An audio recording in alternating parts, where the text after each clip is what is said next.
Olá, eu sou o Rodolfo da Algorama e eu estou trazendo mais um vídeo no canal aqui hoje porque um amigo meu veio visitar o escritório, o Adriano Carioca, maior especialista de vendas que eu conheço, atende um cliente em comum comigo aqui no interior de São Paulo. E como ele veio me visitar, eu falei: Adriano, você não vai escapar de gravar um vídeo comigo aqui, eu quero te fazer algumas perguntas, trazer um pouquinho de conhecimento aí para vocês. Então, Adriano, por favor, se apresente para o pessoal. Legal.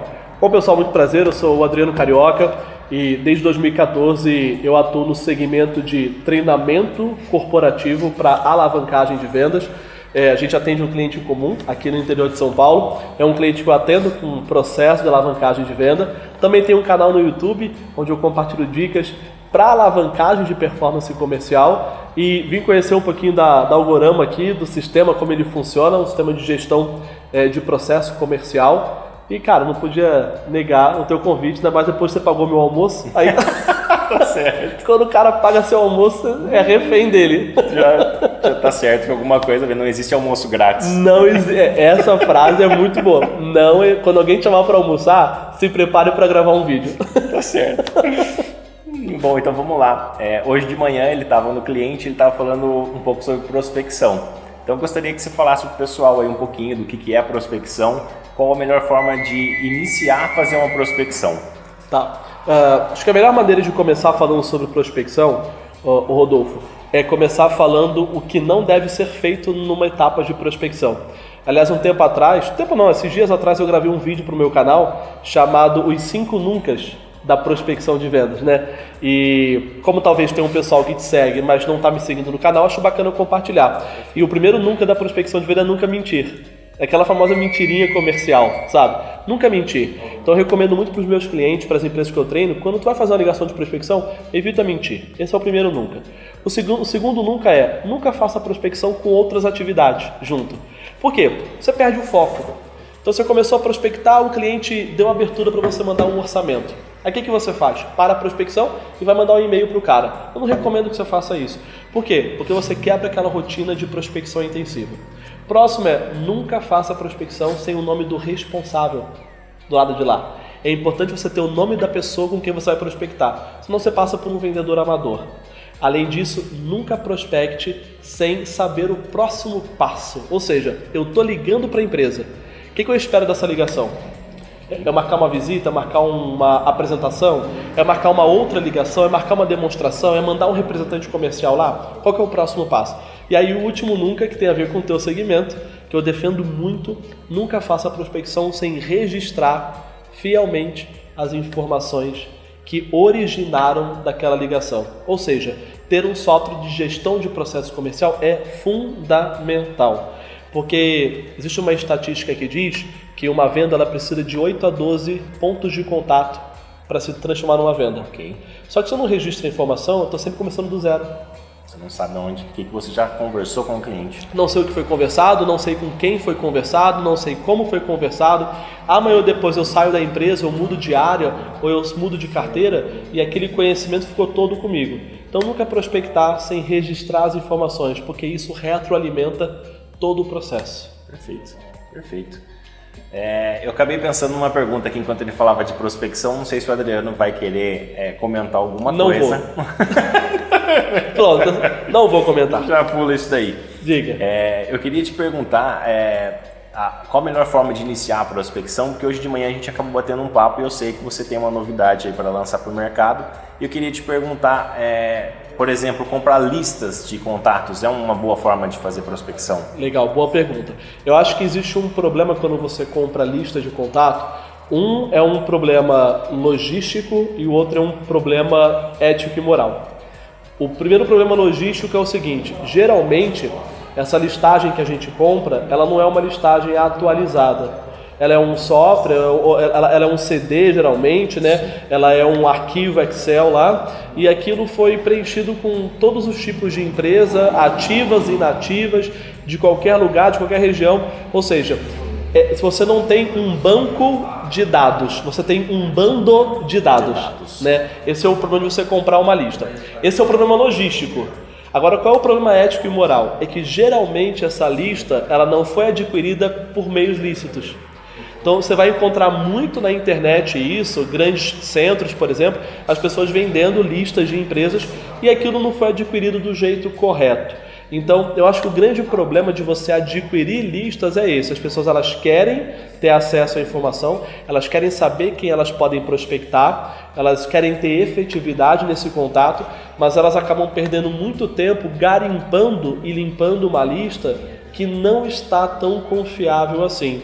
E aí aquela frase da nossa avó nunca vai ser mentira, o barato sai caro.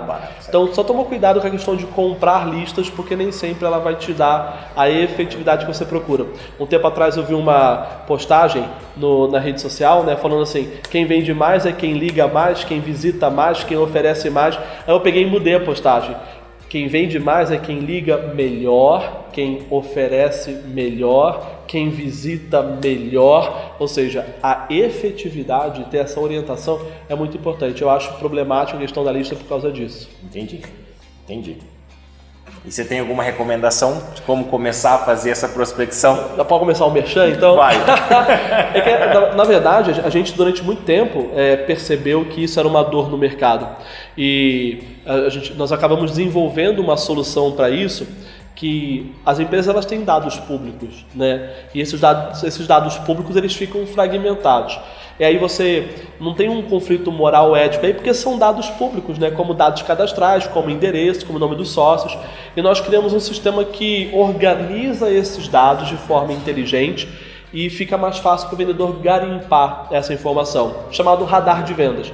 Então hoje qualquer vendedor que entrar lá no radardevendas.com, sem o BR, radardevendas.com, ele pode cadastrar, ele vai ter 15 créditos gratuitos, ele pode escolher o segmento por KNAI, a cidade, o estado, bairro, se ele quiser, ele vai buscar e todas as empresas daquele segmento, daquele bairro, daquela cidade, daquele estado vão aparecer para ele. Óbvio, reunindo dados que são dados públicos, não há ali um conflito ético ou moral. O que facilita muitas vezes a prospecção, porque eu quero encontrar empresas de um segmento específico, numa região específica. E de repente saber quem que é o dono ou sócio dessa empresa para que eu possa fazer um contato de prospecção, seguindo de fato o método correto, né, para prospectar. E o radar de vendas facilita nisso. Então, se a tua dor for prospectar, de repente você tem um software de gestão comercial da Algorama e a tua dor se torna prospecção, radar de vendas pode ser uma solução bacana para te ajudar nessa etapa. Perfeito. Eu meio que forcei ele aqui dando um spoiler sobre isso, porque eu vi hoje de manhã e achei muito bom. A gente tem muito essa dor quando eu entro nas empresas e tenho que fazer todo o funil de vendas e a conversão. E eu também pego muito pessoal assim, eu sei a minha taxa de conversão e a hora que eu vou ver o cara está analisando só do que ele mandou proposta para frente, sim, a taxa de conversão dele. Sim, sim. E aí toda aquela conversa que a gente estava falando, você já não tem um histórico. Ele perde uma foto mais precisa do funil de vendas, porque muitas pessoas acreditam erroneamente de que para você vender mais, converter mais vendas, tem que entrar mais lead na boca do funil. E muitas vezes não é entrar mais lead na boca do funil, e sim melhorar a conversão nas etapas. Então, da etapa da prospecção para a qualificação, da qualificação para a apresentação, da apresentação para o fechamento, quanto mais eu melhoro a taxa de conversão nessas etapas, menos eu preciso de novos entrantes na boca mais larga do funil lá no topo. Perfeito. Eu vou colocar na descrição do vídeo o radar de vendas que ele falou, junto com aquela sequência de vídeos sobre CRM que eu gravei já e vou disponibilizar tudo aqui para vocês. Legal. E já vou colocar aqui um gancho agora, Adriano.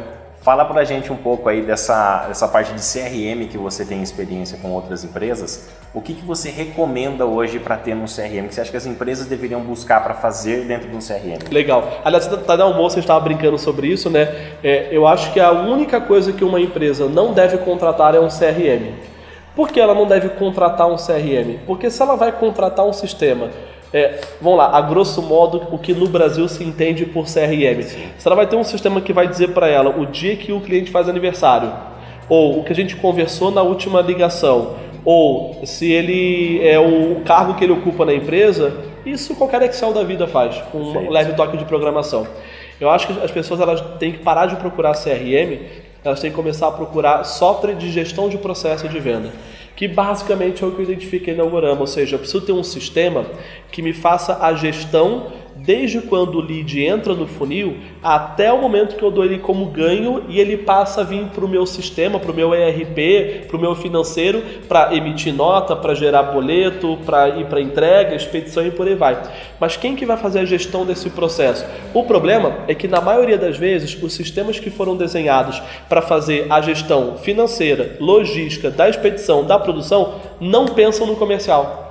Eles acham que o vendedor vai sentar lá, ele vai ter uma listagem crua, tipo planilha, e aquilo vai ser visual para a área comercial. Aquilo, por si só, o vendedor consegue tirar a informação dali. E o bacana é quando o software ele é pensado para gerar visualmente essa percepção do processo de venda. Então, a gente conhece muitos sistemas que estão no mercado. Cada cliente que eu vou, cada empresa que eu entro, né, desde 2014 foram mais de 200 empresas atendidas, em cada uma delas você encontra um sistema diferente. Mas o que a gente mais percebe é que o que tem maior chance de auxiliar a equipe de venda, a liderança e a diretoria de uma empresa é quando o sistema ele tem essa percepção, fazer a gestão do processo de venda. O lead entra aqui e até ele sair como ganho, eu consigo fazer essa gestão dele ao longo do funil. Basicamente, ter as taxas de conversão em cada etapa, entender qual que é o pipeline, ou seja, qual que é o tempo de vida desse cliente até que a venda se concretize. Porque isso traz previsibilidade. Por exemplo, vamos criar uma ação de marketing aqui para alavancar a venda. É uma ação de marketing que ela tem um tempo de vida de 60 dias. Mas o nosso tempo para fechar um negócio demora 45. Ou seja, eu vou ter, na verdade, 15 dias de aproveitamento de estratégia. Porque se eu demoro 45 dias para poder fechar um negócio, à medida que eu comecei hoje, eu vou fechar daqui a 45 dias. Eu tenho 60 dias de ação.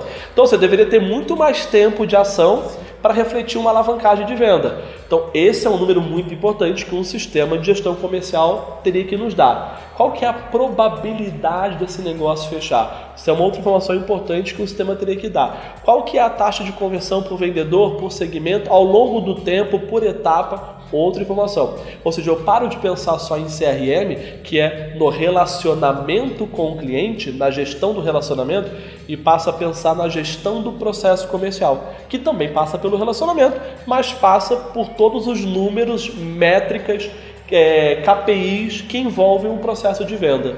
Perfeito. Não sei, era isso que era? Era isso. É como sempre você dá um show aqui, não tem nem como ficar perguntando muita coisa ainda. Eu lembrei de um caso que aconteceu também aqui com um cliente em comum nosso e eu queria mudar totalmente de assunto aqui e te fazer uma outra pergunta. Você acha que quando a gente tem um melhor vendedor dentro da empresa, transformar ele no gerente é um bom negócio? Isso funciona? Como é que você Boa enxerga pergunta. isso? Assim, não existe aquilo que é certo ou errado, existe aquilo que é adequado ou não é adequado. Eu posso ter um excelente vendedor que se demonstra, se revela um excelente líder? Posso. O problema é quando isso acontece sem querer. Assim, eu tenho um ótimo vendedor e aí eu promovi ele a gerente porque ele é da minha confiança, confiança da diretoria, e aí ele se revelou um ótimo gerente. Podia ter dado tudo errado. Então o problema é depender da sorte. Quase sempre, não é uma regra, mas na maioria das vezes o que a gente percebe é o contrário. E quando uma empresa pega um ótimo vendedor e promove a gerente, ela não faz um trabalho de desenvolvimento de liderança antes. E ela ganha dois problemas. Ela perde um ótimo vendedor e ganha um péssimo gerente. Mas não que ele é um péssimo gerente, é porque não houve um programa de desenvolvimento de liderança. E esse programa, vocês vão aprender agora o programa de desenvolvimento de liderança mais rápido e efetivo da vida de vocês. É verdade, ele demora 5 segundos. É um programa de desenvolvimento de liderança, demora 5 segundos. Porque ele consiste simplesmente em chegar para o vendedor e perguntar: você aceita ser gerente? E eu vou dizer para você que a maioria das empresas não fazem essa pergunta. E aí o vendedor se vê muitas vezes naquela situação: mas o cara quer me promover a gerente, se eu não aceitar, o que será que acontece? O que ele vai pensar de mim? E agora? Então, muitas vezes a gente esquece de perguntar para o cara: deixa eu te perguntar, e fica tranquilo, sem prejuízo de você dizer não. Você tem a ambição de se tornar gerente ou você gostaria de continuar atuando como vendedor? Como que você se vê? Porque de repente você se surpreende que esse cara vira e fala assim, cara, essa equipe pangaré aí, cara, Deus o livre, cara, virar babá de 40 anos aí que fica burlando a empresa. Eu não quero isso, eu quero produzir o meu e ganhar o meu. Não se surpreenda. Então, esse mini programa de desenvolvimento de liderança, de perguntar pro cara, você quer ser promovido? Já economiza um gasto enorme, que é promover o cara e ter problema.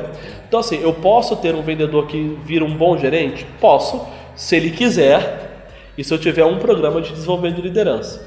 Pode ser um problema se eu não perguntar para ele e ele aceitar sem querer, ou se eu não tiver esse programa de desenvolvimento de liderança. Aí eu perco um ótimo vendedor e ganho um péssimo líder. E isso vai se refletir na performance da equipe e na performance do líder. Não se surpreenda se daqui a um tempo você perder o gerente, o bom vendedor, porque agora ele foi embora, e uma equipe que não performa sozinha, e aí vem aqueles santos milagreiros, os famosos consultores, que você traz de fora, parece que o cara vai jogar um pó de pirim-pim-pim na empresa, o cara chega, ele tem todo um pensamento fora da caixa, não bate com o que a equipe pensa ou acredita, entra em conflito, manda o consultor embora, e aí que vira uma bola de neve, tudo porque não se fez uma pergunta.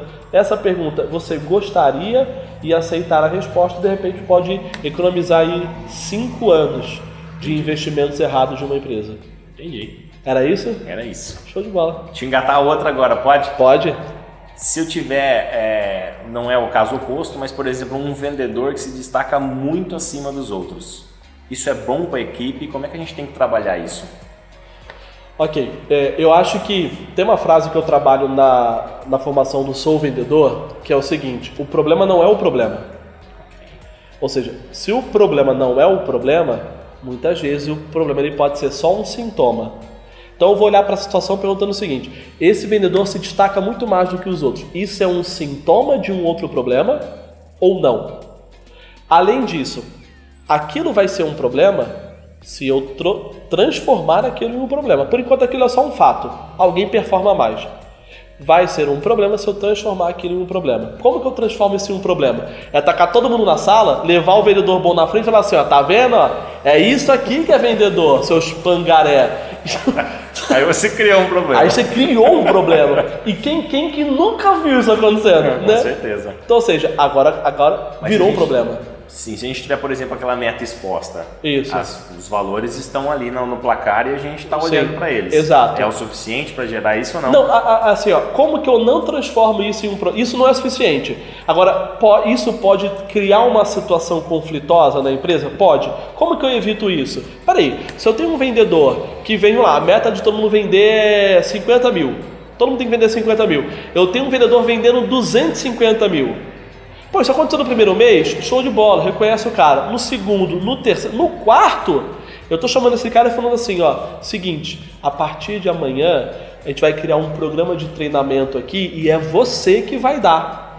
A gente quer aproveitar o tempo, porque você está fazendo alguma coisa muito certa que eles precisam aprender. Então eu uso esse cara para inspirar os outros. E isso começa da liderança. Agora, quer ver como isso tem relação com a pergunta anterior? Se um vendedor que era para vender 50 mil começa a vender 250, sabe quem é a primeira pessoa a primeira pessoa a se sentir ameaçada por esse vendedor? O gerente dele. Sabe por quê? Porque o gerente dele sabe que o que fez ele ser promovido foi ser um bom vendedor. Logo ele passa a encarar o vendedor como um adversário. Ao invés de encarar o vendedor como alguém que pode ajudar ele a fazer a performance da equipe subir. De repente o vendedor é o sucessor dele. Só que ele tem que ter ele vai para a diretoria. Só que sabe o diretor dele? Foi promovido porque era um excelente gerente. E é o primeiro a cortar o gerente. Isso é uma cultura nociva que as empresas têm. E óbvio, cultura numa empresa constrói top-down, de cima para baixo. A diretoria tem que se refletir se nós estamos retendo, estimulando talentos ou tolhindo talentos. Mas não é incomum isso acontecer. Isso pode ser sintoma de alguma outra coisa, como um funcionário antigo que é favorecido, uma carteira privilegiada, uma região melhor, entendeu? Perfeito. Isso pode não ser um sintoma, mas talvez isso não seja um problema, pode ser só um fato. Vai virar um problema se eu der nuance para isso de forma errada, ou se eu aproveitar esse cara para desenvolver os outros, se torna talvez a solução para a performance da equipe. Perfeito. Perfeito. Eu falei bastante disso daí no vídeo que eu fiz sobre funil de vendas, onde eu posso mostrar onde o vendedor está indo muito bem e onde ele está falhando. Sim. E até que você pode colocar 2 vendedores para conversar, para um ajudar o outro ali. E isso facilita até no feedback da liderança. Muitos líderes eles reclamam, Adriano, eu não sei como dar feedback para a equipe de que eles estão indo mal. Eu não sei como puxar a performance, eu não sei como ajustar isso com a equipe. Quando você tem um software de gestão comercial, você não precisa. Não que você precisa ajustar, você não precisa ser você. Contra fatos, não há argumentos. Os números não mentem. No final do dia, os números não mentem. As pessoas mentem, os números não mentem. Então quando eu pego aqui e falo, cara, sua taxa de conversão daqui para cá tá ridícula. Não é que eu acho ridícula, é que dentro da meta que nós traçamos em janeiro e você concordou, ela está ridícula. E aí, o que a gente tem que fazer para arrumar? E aí para aquela politicagem na empresa, do tipo, você só fala assim comigo, só cobra eu, mas o outro você faz corpo mole. Não, é público e notório. Aliás, eu recomendo que as empresas tenham uma cultura de feedback aberto. O que é uma cultura de feedback aberto? Todo mundo na sala de reunião, software aberto, estatísticas na tela. Vamos lá, pessoal, o que está acontecendo? Quem começa? Pô, eu tô uma merda, não tô? Então, mas é porque você está uma merda que a reunião está acontecendo. A gente não está aqui para constatar. Já foi constatado. A reunião está acontecendo por causa disso. Então vamos lá, como que a gente pode se ajudar? Quem tem uma sugestão aí? Ou seja, quem está no melhor nessa etapa? O que tu está fazendo? Fala para ele. Ou seja, cultura aberta, porque hoje eu estou bem, amanhã eu posso estar mal, mas independente disso, todo mundo concordou com essa taxa de conversão em janeiro. Como é que agora eu tenho vergonha de expor que eu não estou indo bem? O problema é descobrir isso em julho ou dezembro. Eu tinha que ter descoberto isso na primeira semana do mês, no primeiro trimestre, no final do primeiro semestre. Eu tenho que ter descoberto isso naquela hora, que é a cultura de gestão por resultados. Agora, descobrir isso em julho, já perdeu, já foi o primeiro semestre, e foi o segundo pro saco também junto. Por quê? Vai demorar, é virar um transatlântico. Quando eu ajusto na primeira semana do mês, eu estou virando uma lancha. Como que você vira uma lancha? Rápido. Quando eu deixo para ajustar no final do primeiro semestre, eu estou virando um transatlântico. Quanto tempo demora para virar um transatlântico? Dependendo da rota, demora 1 hora, até ele ajustar graus, proa, polpa e tal, motores, ré. Demora 1 hora para virar um transatlântico. Uma lancha você vira em 5 segundos. Então o problema de esperar julho é isso, é que você deixa de virar uma lancha na primeira semana do mês para virar um transatlântico no segundo semestre. Perfeito. E aí você perde a mão e aí perdeu a meta do ano. Perfeito. É isso? É isso. Vou fazer uma última pergunta então aqui para a gente encerrar. Pena que não dá para escutar o A do outro lado. Vamos supor que existe um A. Ok. Existe um script de vendas padrão que todo mundo pode usar ou isso tem que ser trabalhado por empresa? Em qual etapa? Vamos dividir isso em algumas etapas. Eu tenho prospecção, qualificação, apresentação e fechamento. Quando você fala um script que pegue todas as etapas, começo ao final, um roteiro ali padrão. Vamos encarar assim. Vamos. Então eu vou te ensinar, eu tenho um vídeo no meu canal e também um episódio do podcast do Spotify. Então quem tá aí, se for no Spotify, colocar lá Adriano Carioca, vai aparecer o podcast. E é o podcast mais baixado do Spotify. Muito bem. Que é a técnica milagreira de venda. Tá certo. E isso já explica um pouquinho sobre como que é o mindset do brasileiro. O cara quer a técnica milagreira, que é uma técnica que se chama AIDO, né? Parece com AIDA, mas não é. A técnica se chama AIDO. Ou seja, se eu quiser ter um roteiro padrão para vender, do começo até o final, que funcione para qualquer coisa, na maioria das vezes, essa técnica é muito bacana, que é AIDO. AIDO. Primeira etapa que é o A, é a abordagem. Então, ou seja, se eu quiser vender algo para alguém, a primeira coisa que eu preciso me preocupar é como vai ser a minha abordagem. Criar uma estratégia eficaz de abordagem, levando em consideração o foco do cliente e não o foco no cliente. O que é foco no cliente? O meu foco está no Rodolfo, sou eu olhando para o Rodolfo, o que o Rodolfo vai me dar, o que eu vou conseguir com o Rodolfo. O que é foco do cliente? É olhar do ponto de vista do Rodolfo, como ajudar o Rodolfo a alcançar o que ele quer. Então, a primeira letra é o A da abordagem. Abordar o cliente com foco do cliente. Depois o I, de investigação. Abordei, agora deixa eu entender o que o Rodolfo realmente precisa. Quais são as necessidades que ele tem, quais são os objetivos. Aí, se você jogar no YouTube aí, nocautear Adriano Carioca, você vai encontrar um vídeo que eu ensino como que tem que ser o processo de qualificação. Muito bacana. Então, no tá lá assim, de graça? Tá lá de graça, cara. Puta vida, você viu? Vou tirar, vou vender a assinatura. Então, o I é o I de investigação. Abordei, agora eu vou começar um processo de investigação com esse cliente. Depois que eu investiguei, agora eu vou demonstrar a minha capacidade de fornecimento, que é o D. Demonstrar a capacidade de fornecimento, para gerar confiança, gerar credibilidade. Abordei você, investiguei o que você precisa, agora eu falo assim, Rodolfo, ainda bem que é isso que você precisa, porque olha como nós somos capazes de resolver esse problema. Aí eu começo a demonstração de capacidade de fornecimento para você. Para terminar no último passo, que é obtenção do compromisso, que é o O. É quando eu obtenho o seu compromisso em comprar de mim, porque você passou a confiar, porque eu demonstrei capacidade de fornecimento, e eu consegui demonstrar isso bem porque eu fiz baseado no que eu investiguei sobre você, porque eu investiguei sobre você por ter te abordado de forma efetiva. Abordagem, investigação, demonstração de capacidade, obtenção do compromisso. Então, se você seguir esse roteirozinho, sempre, vou ligar para um cliente amanhã. Qual é o primeiro passo? Abordar esse cliente. E depois, investigá-lo. Depois, demonstrar capacidade. Depois, obter compromisso. Essa é a técnica milagreira de vendas. Maravilha.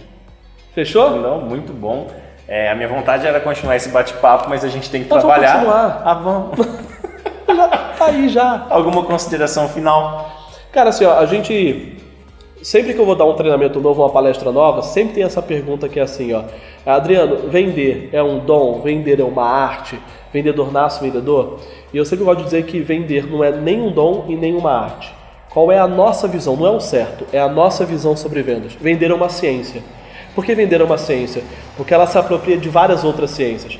Ela se apropria da psicologia, ela se apropria da sociologia, da comunicação, da administração, e todas essas são ciências. Então, se ela se apropria de processos científicos de outras ciências para dar certo, então ela também é uma ciência. Então, vender é uma ciência. Logo, se vender é uma ciência, isso já nos ajuda em algumas coisas, que é, se eu seguir um processo científico, lá ou aqui, vai dar certo. Outra coisa, se é um processo científico, ele deixa rastro. E eu posso seguir essas migalhas de pão no meio da floresta, para poder entender o que aconteceu. Se é processo científico, é replicável, é duplicável, é escalável. Por isso eu gosto de pensar na venda como uma ciência. E aí tem uma frasezinha que eu postei um tempo atrás, eu gosto muito dela, que é assim, ó, se o vendedor estudasse vendas como um residente de medicina estuda para ser médico, ele ganharia muito mais dinheiro do que ele ganha hoje. E é isso que eu recomendo para você. Estude vendas como um residente em medicina estuda para ser médico. Seja tão obstinado quanto ele é para ser médico, que com certeza a tua vida como vendedor, teus ganhos, tua realização pessoal, teu crescimento vai ser um nível muito maior do que muitas profissões que são muito renomadas. Porque o mercado para um vendedor é um mercado ilimitado. E pensar vendas como uma ciência talvez seja o que faz a gente dormir a noite mais tranquilo, porque você não fica refém da sorte. Você fica à disposição do processo. E processo é uma coisa muito bacana para quem quer vender mais. Muito bem. Fechou? Esse é Adriano Carioca, sem palavras. Show de bola, pessoal. Foi um prazer. Se quiser me seguir aí onde vocês colocarem Adriano Carioca, vão me encontrar. E espero que seja o primeiro vídeo de muitos. Eu também. Vou deixar tudo aqui embaixo na descrição. Se você ainda não assinou o canal, se inscreve aqui. E qualquer dúvida, qualquer comentário que vocês queiram aí adicionar, escreve aqui embaixo. Será um prazer eu ou o Adriano responder. E segue ele, que vocês já viram que ele é fera também. Obrigado, pessoal. Até a próxima. Fechou? Porra, Tá caramba. bom?